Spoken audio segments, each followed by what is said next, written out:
Au moment où je vous parle, j'ai comme un sourire. Et je m'en rappelle comme si c'était hier. Dans une période où je pensais avoir tout perdu, j'ai eu le sentiment de renaître. Pourtant, c'était loin d'être joyeux. J'avais arrêté l'école très tôt, et j'étais aux yeux de tous comme un enfant qui ne pourrait rien faire dans le monde des grands. Ce que j'ai compris avec le temps, c'est que le monde qui existait à l'intérieur de moi n'était perçu que par moi-même. Et c'est cette première leçon que j'ai envie de partager avec vous. C'est de vous dire que personne ne peut savoir ce que vous avez en vous. Personne ne peut venir vous dire ce que vous serez demain, ce qui est impossible à faire, car ils ne savent même pas réellement à qui ils le disent. Quand personne ne croit en vous, qu'ils s'inquiètent, ce qui est légitime, mais que vous avez quand même un peu peur, c'est normal, car vous entendez beaucoup de choses inquiétantes, et qu'on est dans un monde qui rabâche toujours cet aspect professionnel, financier, qui rejette le bien-être, la spiritualité, comme quelque chose de secondaire. Notre vie est faite de pressions quotidiennes pour nous empêcher de vivre comme un être humain devrait vivre. Bref, au final, malgré tout ce qui se disait sur moi, je restais confiant. J'avais pas peur de demain, et parfois je trouvais que c'était anormal. Et pourtant, c'est un comble de ne pas avoir peur de demain quand aujourd'hui on n'a rien. Vous savez, de toute ma vie, j'ai toujours eu de l'espoir. Chaque jour, et même si l'espoir ne dépendait que d'aujourd'hui, j'arrivais à prendre ce qu'il y avait. J'ai toujours su profiter au présent de ce que je possédais. Le petit monde que j'avais, mon cocon, j'arrivais à m'en satisfaire.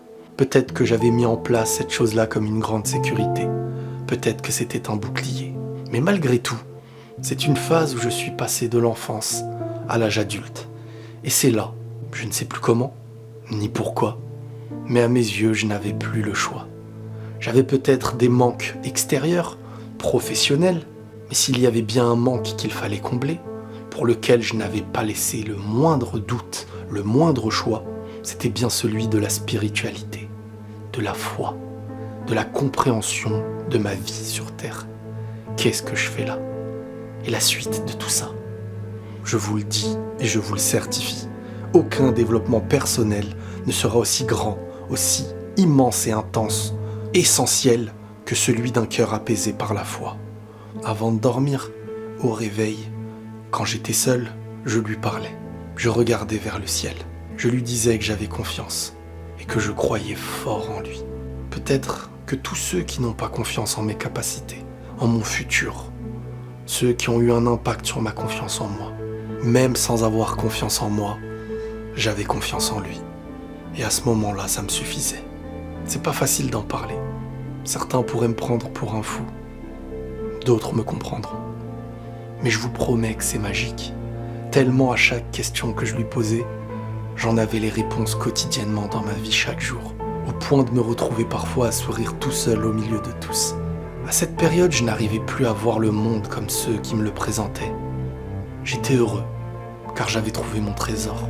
Je me disais toujours, il mettra quelque chose sur ma route. Le tout, c'est d'avancer, c'est de marcher, c'est de chercher, et de ne jamais douter. Car à un moment donné, c'est à moi de prendre ce qui me sera donné. J'ai commencé à le prier, commencé à me combler. La paix intérieure, la paix du cœur, l'amour, tout avait grandi en moi. Mais surtout, j'ai pris en maturité. Je savais réfléchir. Au final, peut-être que j'avais des capacités. C'est ce que je me disais. Peut-être que je pourrais apporter quelque chose aux autres. J'avais le sentiment de mieux comprendre le monde, de mieux comprendre les hommes. J'y ai cru quand plus personne ne croyait en moi. Et c'est là qui m'a tout donné. Comment penser qu'on est perdu quand on a tout gagné? Quand on a compris le sens de sa vie? Quand Dieu peut toujours nous sauver? Car il a sauvé mon cœur, il a sauvé ma vie, et j'en suis éternellement reconnaissant. Dieu m'a tout donné.